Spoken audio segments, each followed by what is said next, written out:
শুভ জন্মাষ্টমী সবাইকে। তো আজ একটা মিনি ব্লগ নিয়ে চলে এসেছি। তো দেখতেই পাচ্ছ কিন্তু এখানে রাধা গোবিন্দকে নামিয়ে আমরা কিন্তু এখানে রাধা গোবিন্দকে সুন্দরভাবে সাজাবো।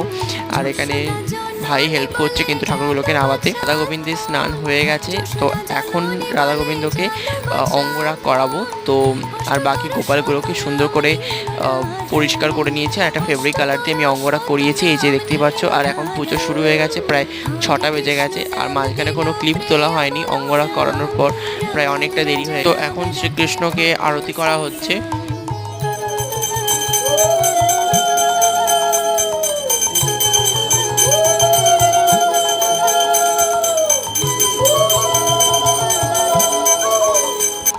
পুজোটা আজকে অনেকক্ষণ ধরেই হচ্ছিল, যেহেতু জন্মাষ্টমীটা প্রায় সারাদিনই ছিল। সকাল থেকে আমরা উপোস থেকে ঠাকুরকে ভালোভাবে পুজো দিয়েছি। তো আজকের ভিডিও এতটুকুই। যদি ভিডিওটা দেখে ভালো লাগে তো লাইক, শেয়ার, কমেন্ট আর চ্যানেলটাকে অবশ্যই সাবস্ক্রাইব করতে ভুলো না।